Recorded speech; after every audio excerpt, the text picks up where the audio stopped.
Hey guys and girls, I know it's a Friday night, but some of us are in the house, like myself. So welcome, thank you guys for tuning into my live. This is Ollie with BAM Blog TV Radio, and I got a review for you guys. There's been a lot of stuff going on this week in Dallas, as some of you know, and a lot of discussions that kind of filtering around judicial system, race, prejudices, bigotry, all this stuff. And I ended up watching Red Table Talk with Jada Gammy. Jada and Gammy were on there with Chelsea Handler, and it was to talk about her documentary that's on Netflix called Hello Privilege, It's Me, Chelsea. And if you guys know who Chelsea Handler is, she is the white female, and that the white part is important, comedian who I don't even know when she came out, but years ago, 25 years ago, 20 years ago. And she was the rugged mouth female that came out on the scene and kind of was really raw with her comedy. And so over the years, she's experienced some things, and I learned a lot about her in this documentary. I was just like, wow. The things that you learn about people when you have a moment to either watch an unsung or watch something and they kind of disclose things about their life. And in this documentary, she shared some things. Her youth, as she was growing up, some of the things that she got into, how much she hated school, the guy she ended up dating, she got pregnant like 1 or 2 times, something like that. Obviously, she did not have the babies or baby. She even went and visited the boyfriend at the time, who happened to be a black guy, and who got in trouble, had just gotten out of jail 3 years ago from when she made the documentary and all this. So she has a really interesting experience. And her whole point with this documentary is to really bring light to her realization of being white and privileged, and having a discussion with other people, other black people, and other white people about the whole idea around white privilege. So I watched the documentary, and I'm going to start off by saying I would like to do a sit-in watch party and have an event where I get a mixed group of people to objectively sit in and watch this documentary and then have an open dialogue about it. So I'm putting that out there right now. If you're interested, hit me up. Tag me, DM me, whatever, and let me know if you're interested in doing something like that. So, like I said, it was overall, I think it was a good start to the discussion. There were some interesting parts in the documentary where she ingested herself into Black culture, Black events, to try to get an understanding of where we, as different groups of people, feel about the notion of white privilege. And she got some hard truths. She got some pretty much slaps in your face, like, we don't care that you're Chelsea, that you've been on TV, that you've had your own talk show, that you've made millions and all this. We don't care. Ultimately, what you're doing right now is white privilege. You felt that you could just walk in here, ask us what you wanted to ask, and and a lot of the response was, so where does it go from here? Instead of talking to us, other Black people, about white privilege, go and talk to white people about white privilege. And so what I will say right out the gate, there were some clips of her going to different cities around the U.S. and talking to people about white privilege, or asking if it existed. And she went to Oktoberfest, and she was like, that's pretty much the whitest place to go. And it was really interesting to hear the comments and the thoughts, and just in general get people's idea of what privilege is. And it was almost like, if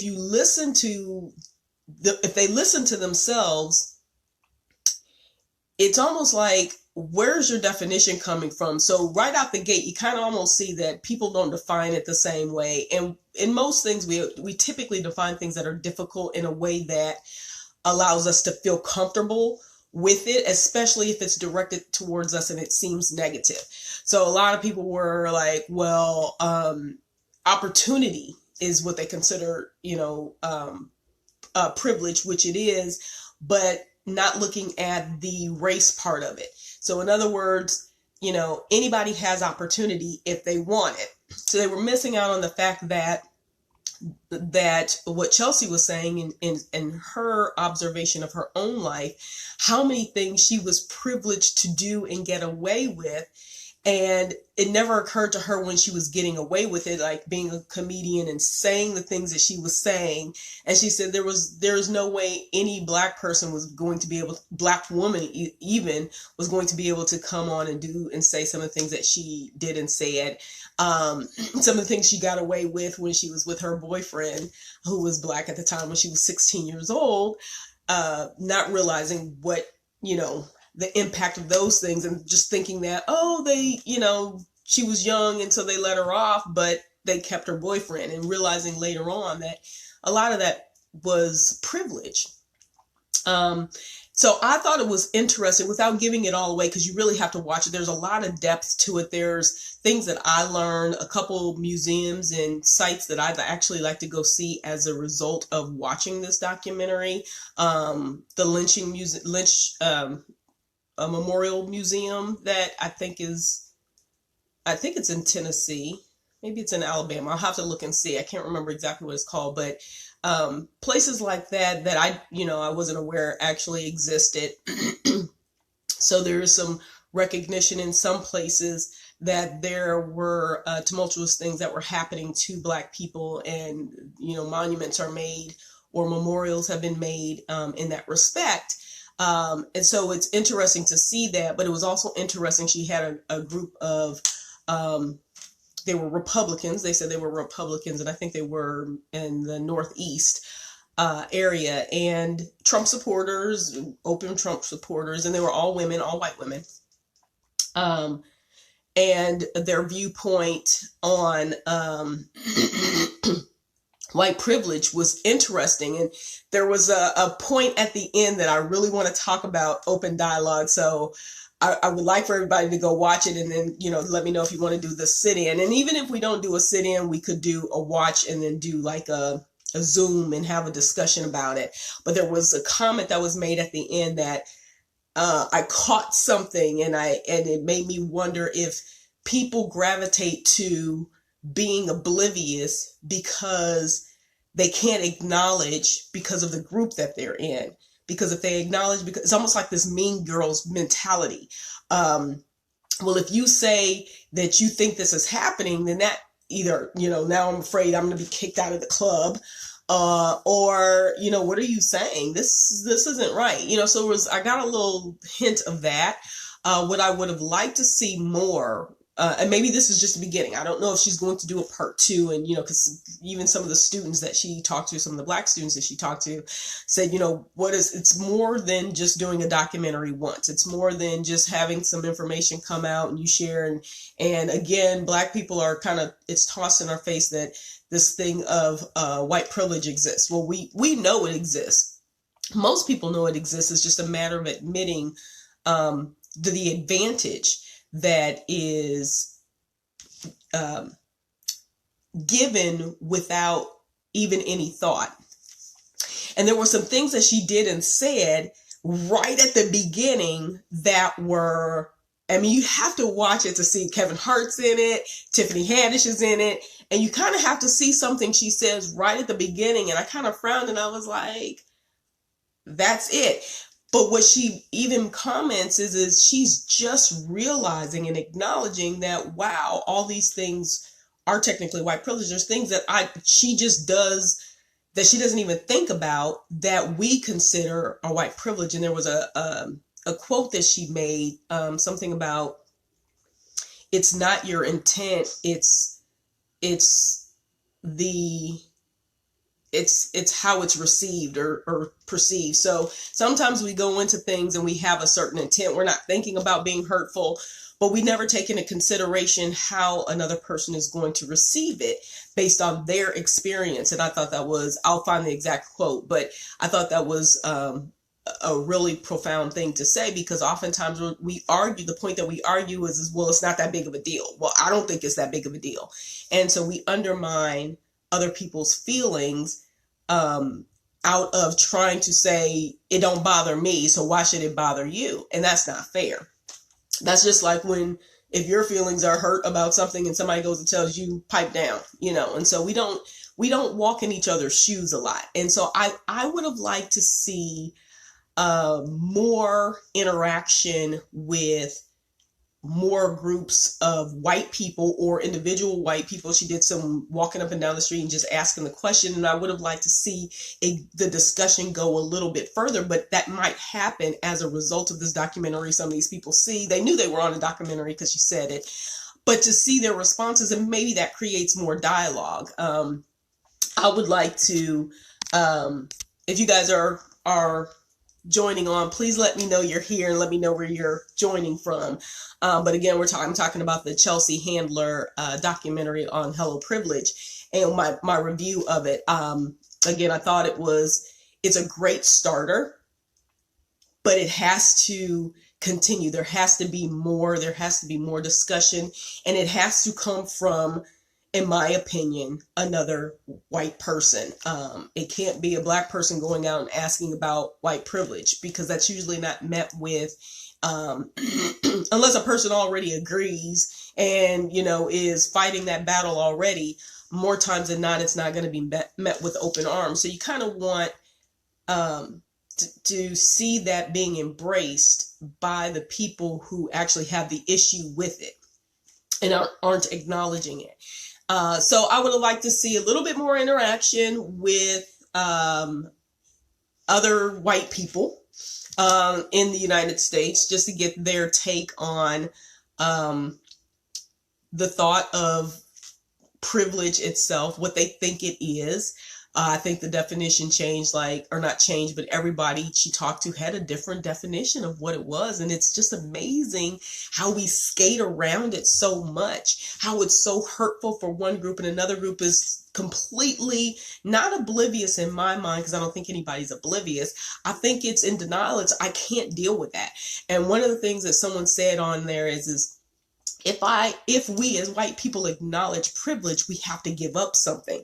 And so when we think of everything in terms of greed, and we think about things from a financial, because a lot of them were thinking about it from a financial standpoint, what do I have to give up? Now I got to share my space because I'm admitting that you have not had an opportunity. So now I got to give you something. So it's really, really interesting. Really, really interesting. And I would love to have open dialogue with 1, 2, 3, however many people about this topic very objectively, but really hit on some key issues around why this is still impacting us today, why it's still negative, why we still have such a hard time admitting it, why this is, it's your ancestors, let's move on. How do you move on from something you don't even acknowledge exists? Someone said, why can't we move on from this conversation? And Chelsea chimed in, well, how do you move on from something that you won't admit exists? So I thought, it was a good starter documentary. I hope she continues. I hope she does another one.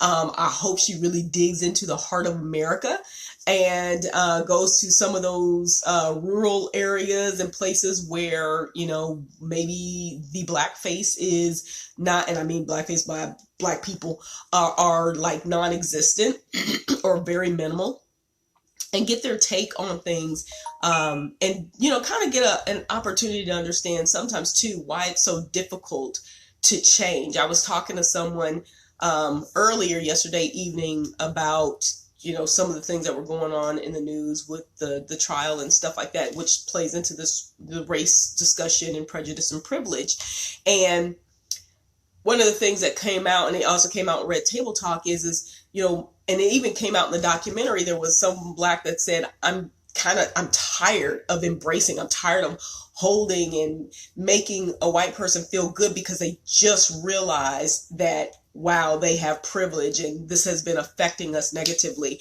for this long. And, you know, along with, I think one of the big keys is as along with learning that something has been happening, you have been a recipient, a positive recipient of something, is understanding too why people aren't walking up going, oh my God, I love it that you got it. You know, not everybody can be in that place. Some people are burned out. They're tired of having to carry the torch and wait and wait and wait for the next person to get on board. And one person did say in the documentary, now how many other people are you going to have this conversation with? That's because she kept asking, what can I do? What can I do? And so a lot of people say, well, what can I do? Go and continue to have the discussion, not with your counter people, Black people. Have the discussion in your own likeness communities and begin talking about the things that are really difficult to talk about. So I'm trying to keep this short. I don't know how long I've been on, but I hope you guys check out the documentary. Again, it's on Netflix. It's called Hello Privilege. It's me, Chelsea. This has been my review. I give it like a peachy because, again, I think it was a great starter. I think it could have gone further. I think it's about an hour, 45 minutes or an hour. It was more than 30 minutes, I'm sure. But it was a short documentary, but it did hit on some things, and it starts to bring to light how different people think. So keeping on with the conversation, I think, is the next thing. And then from there, in my opinion, and especially off the heels of this trial that we just had in Dallas, we really have to start thinking about judicial reform, because that is the next thing that is hugely impactful in the Black community, is the judicial system and how obviously slanted it is, where this is the Black community side and this is the white community side. And there has to, we have to stop saying we don't see that. And there is no difference, because everything begins to impact all of us. And so we really need to look into those things. And I think those are the next steps, outside of having more conversations and spreading this around, is to really go in and start making overall changes with our laws. So anyway, I hope you guys enjoyed this review with Ali, myself, blog, BAM Blog TV and Radio, and hopefully you guys will tune in again and let me know if there's something that you want me to check out. There's some cool movies coming out, I think, so I'll be checking out some things. I do know one movie that's sticking in my head right now is Harriet, the Harriet Tubman story, and I know that's coming out November 11th or November 1st. But I haven't seen much by way of trailers and things like that. So keep that on your list of things, because I'm sure that's going to be worth having good discussion and dialogue around. So anyway, guys, BAM, Body and Mind, Blog, TV, Radio. I am out of here. Thank you for tuning in, and I'll check with you guys next time.